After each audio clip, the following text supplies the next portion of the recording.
Rikthehemi live, tani do të flasim për Albanian Lion 2018. Është në fakt një stërvitje ndërkombëtare ushtarake që është mbajtur edhe në Shqipëri. Kam në studio kapitenin e Rangut të Pare, Arsen Mullai. Mirë se erdhët. Faleminderit, radhë parë për ftesën në televizionin Fox News, pasi është herë e parë për mua edhe kënaqësi të jesh në studion tuaj. Mirë se erdhët. Cili është qëllimi i këtyre stërvitjeve që kanë filluar në fillim të muajit shtator dhe do të vijojnë deri në datën 30 shtator? Cili është qëllimi? Aktualisht, stërvitja Albanian Line është një ndër aktivitetet më kryesore të forcave tona të armatosura që zhvillohet në bashkëpunim me Mbretërinë e Bashkuar. Është një stërvitje që historiku i saj ka filluar që në vitin 2011 dhe ka ardhur duke u shtuar prezenca e pjesëmarrjes në këtë stërvitje, jo vetëm palës shqiptare, siç nisi në fillim midis palës shqiptare dhe palës britanike, por ka arrit kulmin e vet me stërvitjen që aktualisht është duke zhvilluar në këtë vit me pjesëmarrjen jo vetëm të palës britanike dhe palës shqiptare, por me pjesëmarrje edhe të forcës së sigurisë Kosovës dhe palës kroate. Në këtë stërvitje, aktualisht qëllimi i kësaj stërvitje është planizimi dhe zhvillimi i operacioneve luftarake, jo luftarake të evakuimit, me pjesëmarrje të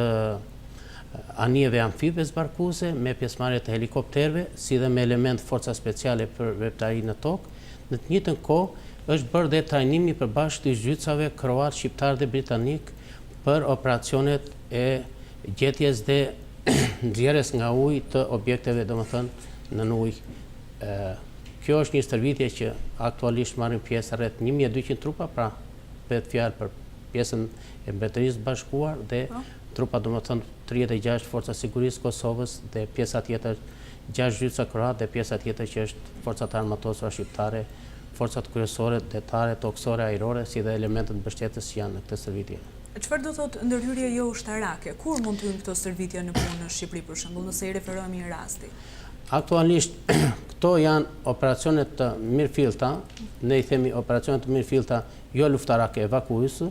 që në rastet konkrete është jo vetëm mjetet tokësore dhe detare, por ke të imbarkuar në mjetet detare, ke të imbarkuar edhe trupa tokësor për nëse operacionet që ne detyruan që për të zbarkuar në një rajon të caktuar që merr një detyrë luftarake, përveç se anijet që kanë ekupazhin e vet, në anijet amfibe janë të imbarkuar edhe trupa tokësor, të cilat kuptohet në varësi të detyrës dhe misionit që marrin, zhvillojnë stërvitjet përbashkëta për të trajnuar dhe për të luftuar në një rajon të caktuar, pra duke qenë pjesë edhe bashkëpunimit të përbashkët midis, domethënë, forca detare, tokësore dhe ajrore. Ndërkohë, cila është vlera e përfaqësimit edhe të Kosovës në këtë stërvitje këtë vit? Kjo nisur nga përvoja e fituar, domethënë, në vite, duke bërë viti 7 radhas që forcat tona të armatosura stërvitjen nën drejtimin e forcat të Mbretërisë Bashkuar, të cilat janë më tashmë një në forcat me elitë të vendeve anëtare të NATO-s,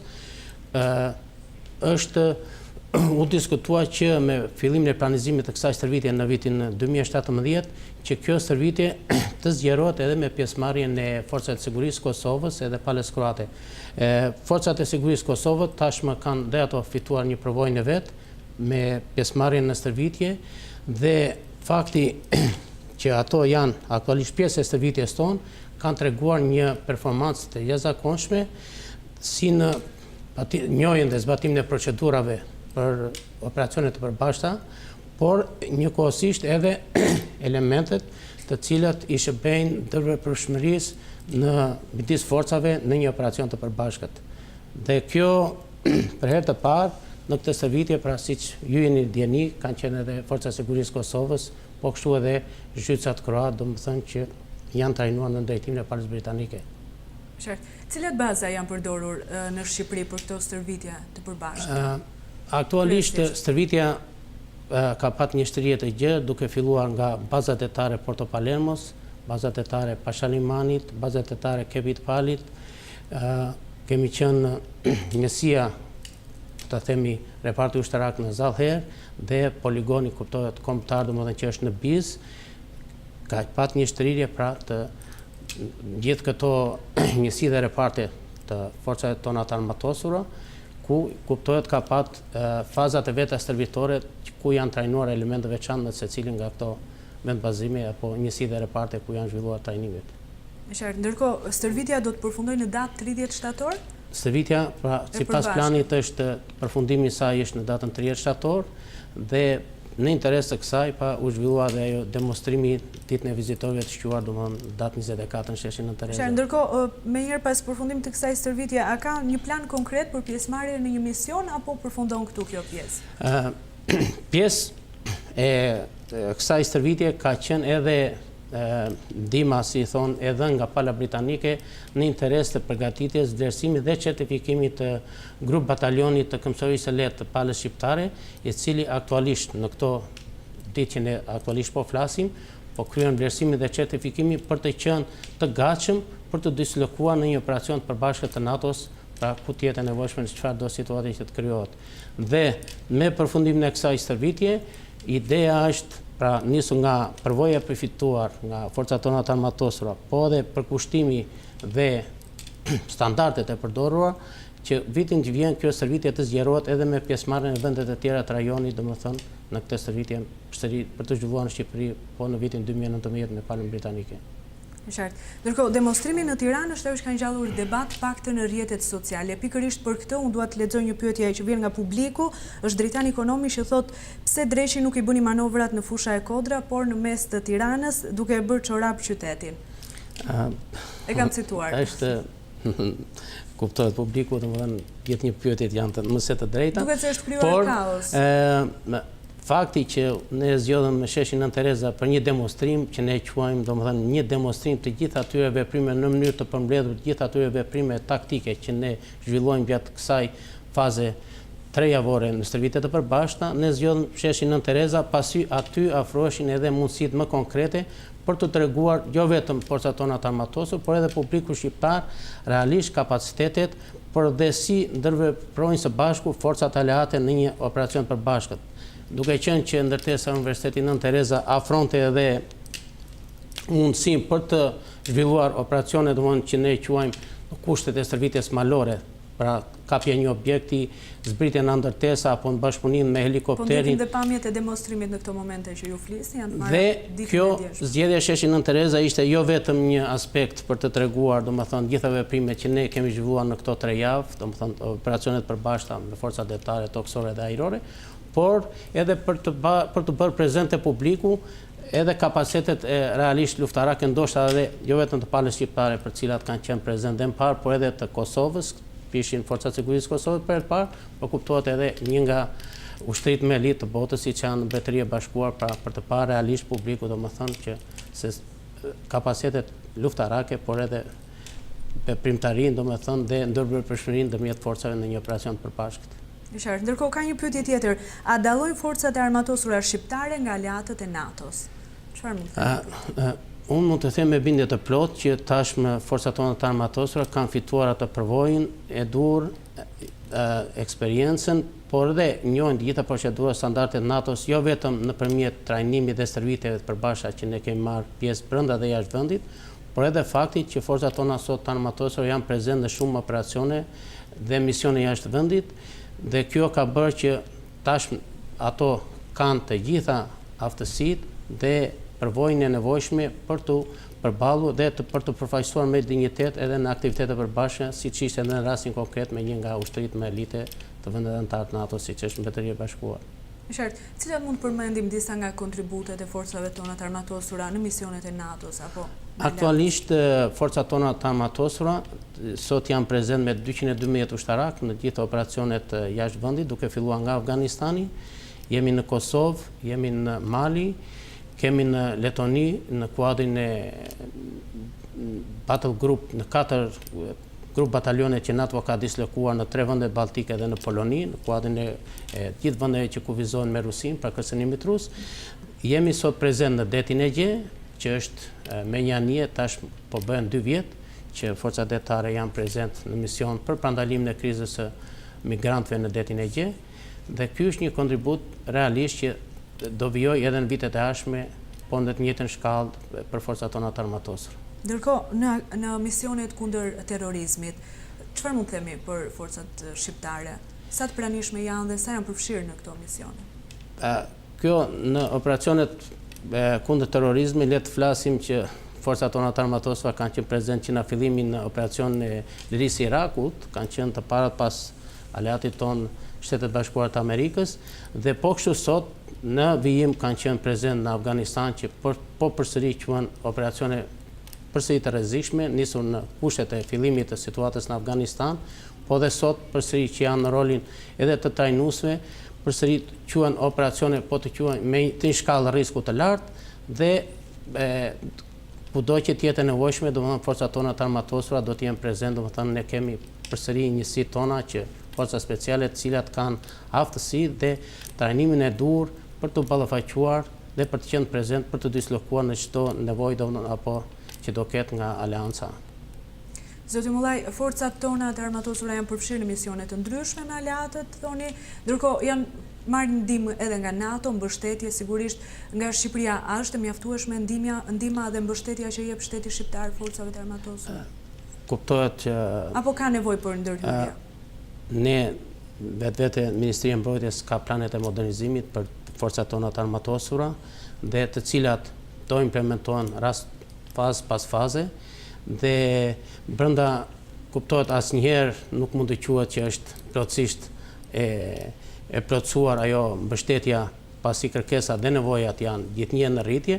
por ne do të themi që është bërë një progres i jashtëzakonshëm në vite në modernizimin e kapaciteteve tona të forcat tona të armatosura, jo vetëm atyre siç është te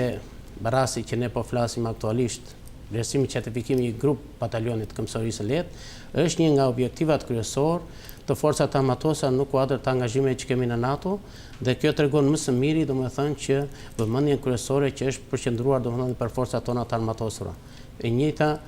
gjë mund të themi edhe për forcat detare apo për forcat ajrore që për të cilat kanë pasur një vëmendje nga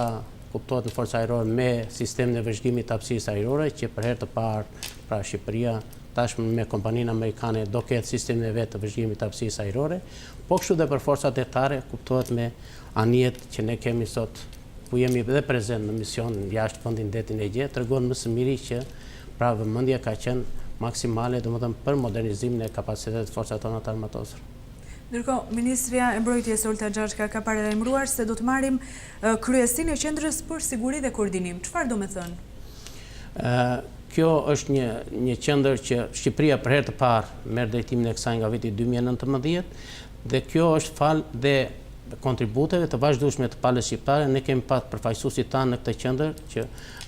u bën tashmë vite që ne kontribuojmë në këtë qendër, nisur nga performanca e shkëlqyer dhe realisht kontributet reale që pala shqiptare ka dhënë, pra detyron është një vlerësim që në vitin 2019 drejtimin e kësaj qendre për herë të parë domethënë e merr dhe vendi ynë, ashtu siç do marrë edhe drejtimin e kartës Adriatikut për vitin vjen për 2019. Çfarë avantazhesh ka Qendra për Sigurinë dhe Koordinimin? Aty bëhen të gjitha trajnimet që vendet në të gjitha fushat, çdo lloj trajnimi kurse afat shkurtë apo trajnime të tjera në interes të përgatitjes së efektivave, po edhe të oficerëve të shtabit të cilët shërbejnë në shtabet të ndryshme të komandet NATO-s. Kjo është qendra kryesore që përgatit dhe trajnon ushtarakët për të aftë për të shërbyer apo për të dislokuar në shtabet të ndryshme në operacionet e përbashkëta NATO-s. Dhe kjo është një rast dhe një vlerësim për palën shqiptare për të cilën dhe marrim dhe drejtimin e kësaj qendre për vitin 2019. Ndërkohë, kryesia e kartës Adriatikut çfarë do të thënë marrja e kësaj detyre nga vendi jon? Kjo aktualisht marrje kryesimit të kartës Adriatikut, kjo bëhet me rotacion dhe për vitin 2019 ne do të jemi host nation ose vendi pritës që do të organizojmë të gjitha aktivitetet të kuadrit në kartës Adriatikut që ka të bëjë që me takime të niveleve të larta, të drejtuesve të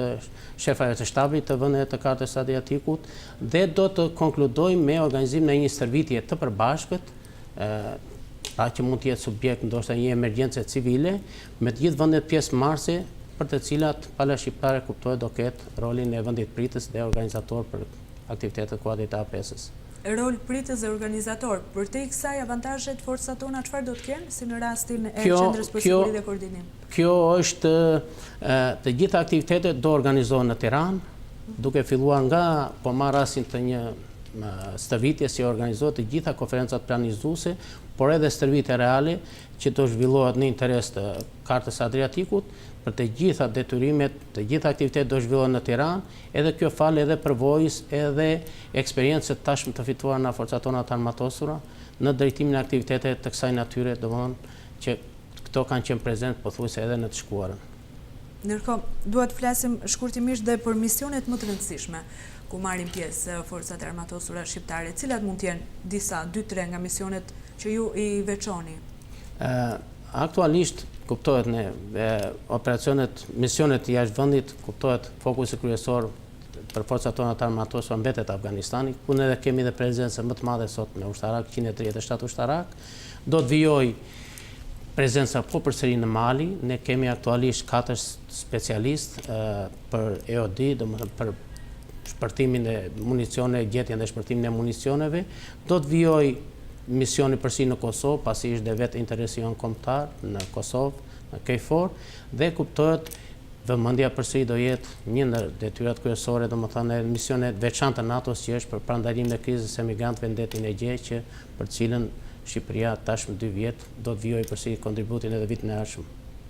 Me qartë. Ndërkohë, ka pasur ditët e fundit fakt një ndryshim është jashtë temës tonë, por ka pasur rritje të numrit të emigrantëve të palishëm që hyn në kufi. Si mendoni, duhet ketë një koordinim më të mirë të policisë së shtetit, të kufirit, ndoshta edhe të forcave të armatosura, pasi ditën e sotme kanë qenë më shumë se sa 50 emigrantë palishëm, sirian, palestinez dhe iranian, të cilët kanë hyrë në Bilisht, në qytetin e Bilishtit. Çfarë ndodh me këtë? Pavarësisht domethënë se kriza e migrantëve ka patur atë efektin e vet në shumë vende, dhe kuptohet edhe Shqipëria nuk mund të jetë larg, si thonë, influencës që ka pat kriza e migrantëve të ardhur rishtasi nga vendet ku ishin në konflikt, të cilët tentojnë të hyjnë vendet e Bashkimit Evropian. Një në këto Shqipëria kuptohet si një kryesore dhe ajo do të ketë impaktin e vet. Nuk diskutohet për sa i përket kufijit toksor, do të thotë që, si thonë, forcat e armatosura nuk është detyrë drejt për drejt e forcat armatosura, po është policia e shtetit që ka detyrën kryesore për gjithsesi është një koordinim i përbashkët me gjithë strukturat të shtetit në interes të parandalimit të krizës së migrantëve apo kontrollit të tyre dhe ndjekjes së procedurave, domethënë është më së domosdoshme. Ndërkohë, ditët e fundit, në mos gaboj, ka qenë Ministria e Mbrojtjes në një aksion pastrimi në tunelin e Qafshtamës, ku janë gjetur edhe eshtra, të cilat ka qenë një aksion pastrimi në fakt, por çfarë është bërë me këtë aksion? Janë identifikuar, kanë lidhje me një tragjedi që është shënuar në vitet të mëparshme aty? Është forcat armatosura, siç dhe jeni ndjeni, krahas detyrat të tyre të përditshme, ne angazhohemi edhe në operacione në ndihmë të komunitetit apo emergjenca civile. Një nga këto është edhe pastrimi i tuneleve, siç ju me të drejtë e përmendit, dhe aty janë identifikuar eshtra të vetë. Për këtë janë marrë të gjitha masat dhe do të ngjiten të gjitha procedurat ligjore siç veprohet në raste të tilla, pra kur identifikohen eshtra dhe për të bërë gjithë vlerësimet nga autoritetet vendimmarrëse në këtë drejtim. Pra forcat armatosura kuptohet kanë atë procedurat e veta, standarde të cilat si operohet në operacione të kësaj natyre. E qartë, do me thënë deri ju kishit pjesën e zbulimit, ndërkohë do të vijojnë në procedurat e tjera. Pra janë institucionet e tjera cilat do të bëjnë identifikimin dhe kuptohet të ndjekin gjithë procedurat e tjera ligjore në raste të tilla kur identifikohen eshtra. Pra janë natyre veçantë operacione që kalojnë për te forcat tona të armatosura. Vlen për të theksuar kjo sepse është aluduar shumë me gjetjen e këtyre eshtrave. Ne tashmë ne kemi përvojën me nxjerrjen e eshtrave të trupave greke, që tashmë ka një vit që ka filluar, kështu që janë një sër institucione të përfshira në operacione të kësaj natyre. Zoti Mullai, ju i përmendet në fakt edhe shërbime ndaj komunitetit. Do të ndryshojnë temperatura, do të fillojnë rreshjet e shiut, ndoshta do të ketë edhe përmbytye, a është në gatishmëri përsëri forcat e armatosura shqiptare apo për të marrë pjesë në aksione, si ka një koordinim për këtë vit? Tashmë ne për herë të parë, siç i ndjeni, emergjenca civile kanë kaluar në Ministrinë e Mbrojtjes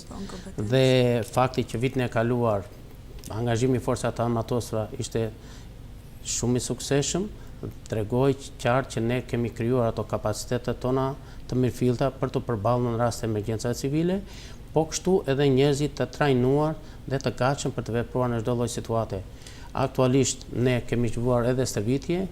por njëkohësisht edhe mjetet janë në gatishmëri pra në rastet për keqësimit kushteve të motit apo